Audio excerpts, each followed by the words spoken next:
What would happen if teachers consistently invited students to think of their ideas in math class as a rough draft? What impact might this have on students' participation, their learning experience, and their math identity? Those are the questions we'll explore today with Dr. Mandy Jansen, the author of Rough Draft Math, on this episode of Rounding Up. Well, welcome to the podcast, Mandy. We are excited to be talking with you. Thanks, Mike. I'm happy to be here. So I'd like to start by asking you where the ideas involved in rough draft math originated. What drove you and your collaborators to explore these ideas in the first place? So I work in the state of Delaware, and there's an organization called the Delaware Math Coalition. And I was working in a teacher study group where we were all puzzling together, secondary math teachers, thinking about how we could create more productive classroom discussions.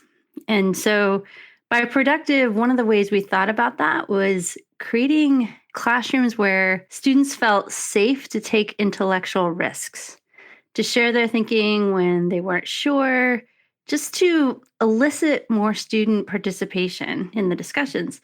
One way we went about that was we were reading chapters from a book called Exploring Talk in School that was dedicated to the work of Doug Barnes. And one of the ideas in that book was we could think about fostering classroom talk in a way that was more exploratory. Exploratory talk, where you learn through interaction. Students often experience classroom discussions as an opportunity to perform. I want to show you what I know. And that can kind of feel more like a final draft. And the teachers thought, well, we want students to share their thinking in ways that they're more open to continue to grow their thinking. So in contrast to final draft talk, maybe we want to call this rough draft talk, because the idea of exploratory talk felt like maybe kind of vague, maybe hard for students to understand. And so the term rough draft talk emerged from the teachers trying to think of a way to frame this for students. You're making me think about the different ways that people perceive a rough draft. So, for example, I can imagine that someone might think about a rough draft as something that needs to be corrected. But based on what you just said, I don't think that's how you and your collaborators thought about it, nor do I think that probably is the way that you framed it for kids. So how did you invite kids to think about a rough draft as you were introducing this idea? Yeah, so we thought that the term rough draft would be useful for students if they have ever thought about rough drafts in maybe language arts. And so we thought, let's introduce this to kids by asking, well, what do you know about rough drafts already? Let's think about what a rough draft is. And then we could ask them, why do you think this might be useful for math? So students will brainstorm, oh yeah, rough draft, that's like my first version, or that's something I get the chance to correct and fix. But also sometimes kids would say, oh, a rough draft's like the bad version. It's the one that needs to be fixed. And we wanted students to think about rough drafts more like just your initial thinking. Your first idea is thinking that we think of as in progress that can be adjusted and improved. And we want to share that idea with students because sometimes people have the perception that math is like you're either right or you're wrong, as opposed to something that there's gradients of different levels of understanding associated with mathematical thinking. And we want math to be more than correct answers, but about what makes sense to you and why this makes sense. So we wanted to shift that thinking from rough drafts being the bad version that you have to fix to being more like, it's okay just to share your in-progress ideas, your initial thinking, and then you're going to have a chance to keep improving those ideas. I'm really curious, when you shared that with kids, how did they react? Maybe at first and then over time? So one thing that teachers have shared that's helpful is that during a class discussion where you might put out an idea for students to think about and it's kind of silent, you get like crickets. If teachers would say, well, remember, it's okay to just share your rough drafts. It's kind of like letting the pressure out and they don't feel like, oh, wait, I can't share unless I totally know I'm correct. oh, I can just share my rough drafts. And then the ideas just sort of start popping out onto the floor like popcorn. And it really kind of opens up and frees people up. I can just share whatever's on my mind. So that's one thing that starts happening right away. And it's kind of magical that you could just say a few words and students would be like, oh, right, it's fine. I can just share whatever I'm thinking about. So when we were preparing for this interview, you said something that has really stuck with me and that I've found myself thinking about ever since. And I'm going to paraphrase a little bit, but I think what you had said at that point in time was that a rough draft is something that you revise. And that leads into a second set of practices that we could take up for the benefit of our students. Can you talk a little bit about ideas for revising rough drafts in a math classroom? Yes. I think when we think about rough drafts in math, it's important to interact with people's thinking by first assuming those initial ideas are going to have some merit, some strength. There's going to be value in those initial ideas. And then once those ideas are elicited, we have that initial thinking out on the floor. And so then we want to think about how can we not only honor the strengths in those ideas, but we want to keep refining and improving. So inviting revision or structuring revision opportunities is one way that we then can respond to students' thinking when they share their drafts. So we want to workshop those drafts. We want to work to revise them. Maybe it's peer-to-peer workshops. Maybe it's a whole class situation where you may get out maybe an anonymous solution or a solution that you've strategically selected, and then work to workshop that idea first on their strengths, that what's making sense, what's working about this draft, and then how can we extend it? How can we correct it? Sure, but grow it, improve it. And promoting this idea that everyone's thinking can be revised. It's not just about your work needs to be corrected and your work is fine. But if we're always trying to grow in our mathematical thinking, you could even drop the idea of correct and incorrect, but everyone can keep revising. You can develop a new strategy. You can think about connections between representations or connections between strategies. You can develop a new visual representation to represent what makes sense to you. And so just really promoting this idea that our thinking can always keep growing. That's sort of how we feel when we teach something, right? Maybe we have a task that we've taught multiple times in a row, and every year that we teach it, we may be surprised by a new strategy. We know how to solve the problem, but we don't have to necessarily just think about revising our work, but revising our thinking about the ideas underlying that problem. So really promoting that sense of wonder, that sense of curiosity, and this idea that we can keep growing our thinking all the time. Yeah, there's a few things that popped out when you were talking that I want to explore just a little bit. I think when we were initially planning this conversation, what intrigued me was the idea that this is a way to help loosen up that fear that kids sometimes feel when it does feel like there's a right or a wrong answer and this is a performance. And so I think I was attracted to the idea of a rough draft as a vehicle to build student participation. I wonder if you could talk a little bit about the impact on their mathematical thinking, not only the way that you've seen participation grow, but also the impact on the depth of kids' mathematical thinking as well. And yes, and also I think there's impact on students' identities and sense of self too. So if we first start with the mathematical thinking, if we're trying to work on revising, and one of the lenses we bring to revising, some people talk about lenses of revising as accuracy and precision. I think, sure, but I also think about connectedness and building a larger network or web of how ideas relate to one another.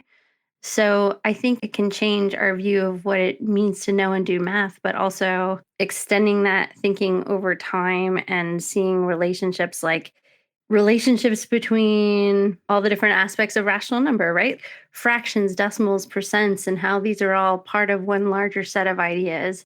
So I think that you can look at revision in a number of different grain sizes. You can revise your thinking about a specific problem. You can revise your thinking about a specific concept. You can revise your thinking across a network of concepts. So there's lots of different dimensions that you could go down with revising, but then this idea that we can see all these relationships with math, then students start to wonder about what other relationships exist that they hadn't thought of and seen before. And I think it can also change the idea of what does it mean to be smart in math? Because I think math is often treated as this right or wrong idea, and the smart people are the ones that get the right idea correct quickly. But we could reframe smartness to be somebody that is willing to take a risk and put their initial thinking out there, or someone who's really good at seeing connections between people's thinking, or someone who persists in continuing to try to revise. And just knowing math and being smart in math is so much more than this speed idea. And it can give lots of different ways to show people's competencies and to honor different strengths that students have. Yeah, there are a few words that you said that keep resonating for me. One is this idea of connections, and the other word that I think popped into my head was insights. The idea that what's powerful is that these relationships, connections, patterns, that those are things that can become clearer or that one could build insights around. And then I'm really interested in this idea of shifting kids' understanding of what mathematics is away from answer getting and speed into, do I really understand this interconnected bundle of relationships about how numbers work or how patterns play out? It's really interesting to think about all the ramifications of a process like rough draft work and how that could have an impact on multiple levels. I also think that it changes what the classroom space is in the first place. So, if the classroom space is now always looking for new connections, people are going to be spending more time thinking about, well, what do these symbols even mean? As opposed to pushing the symbols around to get the answer that the book is looking for. Amen. And I think it's more fun. There's all kinds of possible ways to understand things. And then I also think it can improve the social dimension of the classroom too. So if there's lots of possible connections to notice or lots of different ways to see relationships, then I can try to learn about someone else's thinking and then I learn more about them. And they might try to learn about my thinking and learn more about me. And then we feel like this greater connection to one another by trying to see the world through their eyes. And so if the classroom environment is a space where we're trying to constantly see through other people's eyes, but also let them try to see through our eyes. We're this community of people that is just constantly in awe of one another, like, oh, I never thought to see things that way. And so people feel more appreciated and valued. So I'm wondering if we could spend a little bit of time trying to bring these ideas to life for folks who are listening. You already started to unpack what it might look like to initially introduce this idea, and you've led me to see the ways that a teacher might introduce or remind kids about the fact that we're thinking about this in terms of a rough draft. But I'm wondering if you can talk a little bit about how have you seen educators bring these ideas to life? How have you seen them introduce rough draft thinking or sustain rough draft thinking? Are there any examples that you think might highlight some of the practices teachers could take up? Yeah, definitely. So I think along the lines of how do we create that culture where drafting and revising is welcome, in addition to asking students about rough drafts and why they might make sense in math. Another approach that people have found valuable is talking with students about, instead of rules in the classroom, more like their rights. What are your rights as a learner in this space? And drawing from the work of a elementary teacher in Tucson, Arizona, Olga Torres, thinking about students having rights in the classroom, like it's a democratic space. You have these rights to be confused, the right to say what makes sense to you and represent your thinking in ways that make sense to you right now. If you honor these rights and name these rights, it really just changes students' roles in that space. And drafting and revising is just a part of that. So different culture building experiences. And so with the rights of the learner, brainstorming new rights the students want to have, reflecting on how they saw those rights in action today, and setting goals for yourself about what rights you want to claim in that space. So then, in addition to culture building and sustaining that culture, it has to do, right? Like Math Learning Center thinks about this all the time, like rich tasks that students would work on where students have the opportunity to express their reasoning and maybe multiple strategies, because that richness gives us so much to think about. And drafts would be a part of that, but also there's something to revise if you're working on your reasoning or multiple strategies or multiple representations. So the tasks that you work on make a difference in that space.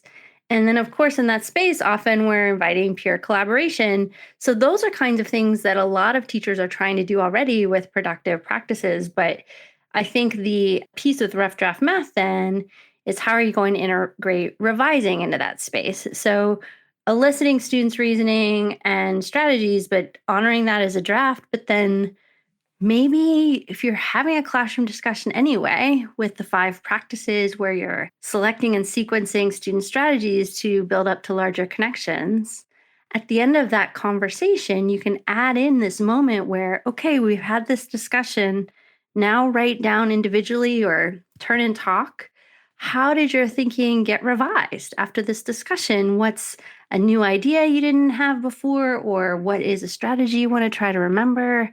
So adding in that revision moment after the class discussion you may have already wanted to have helps students get more out of the discussion, helps them remember and honor how their thinking grew and changed, and giving them that opportunity to reflect on those conversations that maybe you're trying to already have anyway gives you a little more value added to that discussion. It doesn't take that much time, but making sure you take a moment to journal about it or talk to a peer about it to kind of integrate that more into your thought process.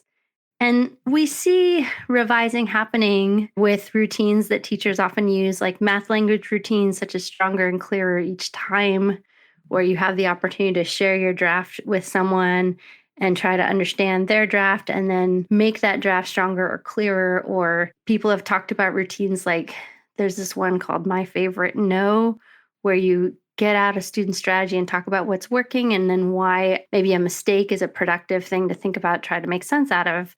But teachers have changed that to be My Favorite Rough Draft. So then you're workshopping reasoning or a strategy, something like that. And so I think sometimes teachers are doing things already that are in the spirit of this drafting revising idea, but having the lens of rough drafts and revising can add a degree of intentionality to what you already value, and then making that explicit to students helps them engage in the process and hopefully get more out of it. It strikes me that that piece that you were talking about where you're already likely doing things like sequencing student work to help tell a story, to help expose a connection. The power of that add-on where you ask the question, how has your thinking shifted? How have you revised your thinking? And doing the turn and talk or the reflection, it's kind of like a marking event, right? You're marking that, one, it's normal that your ideas are likely going to be refined or revised. And two, it sets a point in time for kids to say, oh, yes, they have changed. And you're helping them capture that moment and notice the changes that have already occurred, even if they happened in their head. I think it can help you internalize those changes.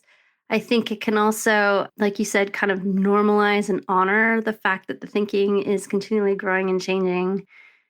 I think you can also celebrate, oh my gosh, I hadn't thought about that before. And I want to kind of celebrate that moment. And I think in terms of the social dimension of the classroom, you can honor and get excited about, if I hadn't had the opportunity to hear from my friend in the room, I wouldn't have learned this. And so it helps us see how much we need one another and they need us. We wouldn't understand as much as we're understanding if we weren't all together in this space on this day and this time working on this task. And so I love experiences that help us both develop our mathematical understandings and also bond us to one another interpersonally. So one of the joys for me of doing this podcast is getting to talk about big ideas that I think can really impact students' learning experiences. One of the limitations is we usually spend about 20 minutes or so talking about it, and we could talk about this for a long time, Mandy. I'm wondering if I'm a person who's listening and I'm really interested in continuing to learn about rough draft math. Is there a particular resource or a set of resources that you might recommend for someone who wants to keep learning? Thank you for asking. So, like you said, we can think about this for a long time. And I've been thinking about it for 7 or 8 years already, and I still keep growing in my thinking. I have a book called Rough Draft Math Revising to Learn that came out in March 2020, which is not the best time for a book to come out, but that's when it came out. And it's been really enjoyable to connect with people about the ideas. And what I'm trying to do in that book is show that rough draft math is a set of ideas that people have applied in a lot of different ways. And I think of myself kind of as a curator, curating all the brilliant ideas that teachers have had if they think about rough drafts and revising in math class. And the book collects a set of those ideas together. But a lot of times, I don't know if you're like me, I end up buying a bunch of books and not necessarily reading them all. So there's shorter pieces. There's an article in Mathematics Teaching in the Middle School that I co-wrote with 3 of the teachers in the Delaware Teacher Study Group. And that is at the end of the 2016 volume. And it's called Rough Draft Talk. And that's only 1,800 words. That's a short read that you could read with a PLC or with a friend. And there's an even shorter piece in the NCTM journal MTLT in the Ear to the Ground section. And I have a professional website that has a collection of free articles because I know those NCTM articles are behind a paywall. And so I can share that. Maybe there's show notes where we can put a link and there's some pieces there. Yes, absolutely. Well, I think that's probably a good place to stop. Thank you again for joining us, Mandy. It really has been a pleasure talking with you. Thank you so much, Mike. This podcast is brought to you by the Math Learning Center and the Meyer Math Foundation, dedicated to inspiring and enabling all individuals to discover and develop their mathematical confidence and ability.